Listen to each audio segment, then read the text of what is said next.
Old అల్వాల్లో Ambedkar యువజన సంఘ ఆధ్వర్యంలో డాక్టర్ బిఆర్ అంబేద్కర్ 135వ జయంతి వేడుకలు ఘనంగా నిర్వహించారు. ఈ కార్యక్రమంలో అల్వాల్ సీఏ ప్రశాంత్ ముఖ్య అతిథిగా హాజరై అంబేద్కర్ విగ్రహానికి పూలమాలలు వేసి ఘనంగా నివాళులర్పించారు.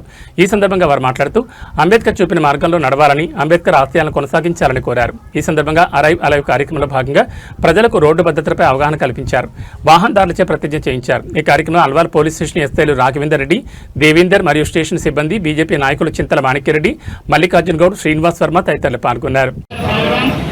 గంభీరంగా ప్రతిజ్ఞ చేస్తున్నాము. మా యొక్క డ్రైవింగ్ ప్రవర్తనను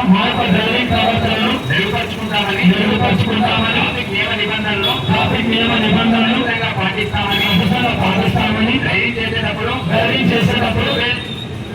లేదా హెల్మెట్ మరియు సైకిల్ వచ్చే వారికి ప్రాధాన్యత ఇస్తామని ట్రాఫిక్ నియమాలకు ఎల్లప్పుడూ పాటిస్తామని బాధ్యత నిజాయితీ నిబంధనలతో ఈ ప్రతిజ్ఞ చేస్తున్నాము. పరిమితుల్లోనే ఎప్పుడు ప్రయాణిస్తామని పెద్దలందరూ కూడా అంబేద్కర్ జయంతి శుభాకాంక్షలు తెలియజేస్తున్నాను. 135వ సంవత్సరం జయంతి శుభాకాంక్షలు అందరికీ జరుపుకున్నందుకు కూడా నన్ను కూడా ఆహ్వానించినందుకు అందరూ కూడా శుభాకాంక్షలు తెలుసుకున్నాను. ముఖ్యంగా ఈ యొక్క అంబేద్కర్ యొక్క ఆశయాలు అందరికీ తెలిసిందే. మన యొక్క ఖాళీ దండాలతో సరిపెట్టుకోకూడదు. ఆయన యొక్క ఆశయాలను ముందు తరాలకు తీసుకెళ్ళి దాని ప్రకారము మనం అభివృద్ధి జరగాలనేది యొక్క అంబేద్కర్ యొక్క గొప్ప ఆశయం. రాజ్యాంగ నిర్మాత కావాల్సిన ఎంత రెస్పెక్ట్ ఇవ్వాల్సిందో మనం అంతా ఇచ్చుకుంటూ ఆయన యొక్క ఆశయాలను భవిష్యత్తు తరాలకు మనము తెలియజేస్తూ వాటి ప్రకారం నడుచుకుంటూ ఆయన యొక్క చూపించిన మార్గంలో నడుస్తూ ఆయన యొక్క ఇంకా అభివృద్ధి చెంది మన రాబోయే తరాలకు కూడా అభివృద్ధి చెందాలని కోరుకుంటున్నాను.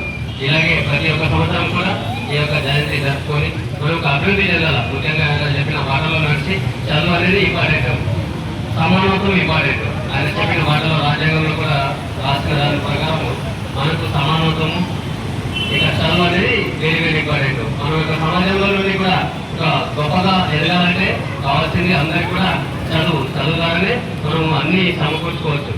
కాబట్టి మరోసారి అంబేద్కర్ జయంతి శుభాకాంక్షలు తెలియజేస్తున్నాం. ఒక కార్యక్రమము అలాగే క్షేమంగా బయటకెళ్ళి అలా అదే విధంగా క్షేమంగా రావాలనే ఉద్దేశంతో చాలా government Telangana and police department వారు సంయుక్తంగా ఏర్పాటు చేసిన ఈ యొక్క ప్రోగ్రాంలో ఈ యొక్క వారం రోజులు ఈ 4వ ఫేజ్ జరుగుతుంది. దీంట్లో ఏంటంటే మనం ట్రాఫిక్ రూల్స్ పాటించాల్సింది ఉంటుంది. కాబట్టి వీళ్ళందరూ కూడా ఒక దీని ప్రకారం మనం చేసుకుంటూ ట్రాఫిక్ తొందరలు అలాగే లాండ్ ఆర్డర్ పోలీసులతో సహకారంతో ఈ యొక్క మనం అలైన్మెంట్ ప్రోగ్రామ్ చేసుకున్నాం. తప్పించుకోవడానికి నార్మల్ ఏదో డిపా హెల్మెట్ పెట్టుకుంటారు. దానివల్ల యాక్సిడెంట్ అయితే కింద పడతారు, హెల్మెట్ ఎగిరిపోతుంది, యాక్సిడెంట్ అయితే తల కలుగుతుంది. హెల్మెట్ ఎందుకు పెట్టుకుంటాం? తలను దెబ్బలను కూడా కాపాడుకోవడానికి హెల్మెట్ పెట్టుకుంటాం. సో అలాంటివి పెట్టుకోరు. ఏదో జనరల్ గా రైలు వాళ్ళు చాలా చేస్తున్నారు, వాళ్ళ నుంచి కాపాడుకోవడానికి మనం ఈ హెల్మెట్ పెట్టుకున్నాం, ప్రాపర్గా పెట్టుకున్నాం, క్లిప్ పెట్టుకోవాలి, లైసెన్స్ పెట్టుకున్నాం, ఇన్సూరెన్స్ పెట్టుకున్నాం. సో ఇవన్నీ పాటిస్తూ మేము ముందు సాగాలని కోరుకుంటున్నాం.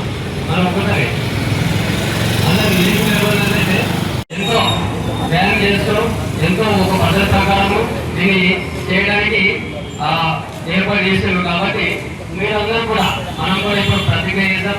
నేను ఒక 3 మాటలే చెప్తాను, అందరు కొంత వినండి. మీరు మీ పిల్లలకు మీ భర్తలకు మీకు ఎవరైతే పెద్దవాళ్ళు ఉంటారో డ్రైవ్ చేసే వాళ్ళందరూ కూడా చెప్పండి. ఒకటి, బండి నడిపేటప్పుడు తప్పకుండా హెల్మెట్ ధరించండి. తాగి డ్రైవింగ్ చేయకండి. కారు నడిపేటప్పుడు సీట్ బెల్ట్ పెట్టుకోండి. అలాగే ఓవర్టేక్ చేయొద్దు. అలాగే డ్రైవ్ క్లాస్ బెల్ట్, అలాగే ఇక ఓవర్ స్పీడ్ ఇలాంటి కొన్ని ఉన్నాయి. రూల్స్ పాటిద్దాం. సిగ్నల్స్ దగ్గర కూడా ఏం కాదు, రెడ్ లైట్ పడుతుంది, 2 సెకండ్లు అయితే వెళ్ళిపోతాము. ఆ తొందరలో పెట్టి ఎదుటి వాళ్ళకు కూడా హ్యాండిల్ చేసే అవకాశం ఉంది. కాబట్టి దయచేసి రూల్స్ పాటించి మనం సేఫ్గా ఉండి ఎదుటి కూడా సేఫ్గా ఉండేటట్టు చేద్దాం. మనం బాగుంటేనే మన కుటుంబం బాగుంటుంది. సపోజ్కు ఏదైనా యాక్సిడెంట్ అయ్యి ఇంట్లో సంపాదించే వ్యక్తి కనుక ఏదైనా జరగడానికి జరిగితే ఆ కుటుంబం యొక్క పడే బాధలు వేరే వాళ్ళకు అర్థం కాదు, ఆ కుటుంబానికి తెలుస్తుంది. సో జాగ్రత్తగా ఇంటి వాళ్ళందరూ ప్రతి ఒక్కరికి చెప్పండి, రూల్స్ పాటిద్దాం, ఎటువంటి యాక్సిడెంట్లు కాకుండా, అలాగే ఎలాంటి మేజర్ ఇన్సిడెంట్లు జరగకుండా చూసుకున్న బాధ్యత మనందరి పైన. చాలా మంది ఏమనుకున్నారంటే ఈ కార్మికులకి ఏంటంటే ఎప్పుడు చూస్తూ కూడా ఫైన్ వేస్తున్నారు అని ఈ కార్మికులను పెడుతున్నారు. వాళ్ళు ఎందుకు ఫైన్ వేస్తున్నారు మనం ఒకసారి ఆలోచించాలి. మనం సక్రమంగా వాళ్ళు ఎందుకు ఫైన్ చేస్తారు? సీట్ బెల్ట్ పెట్టుకుందాం, ట్రాఫిక్ హెల్మెట్ పెట్టుకుందాం,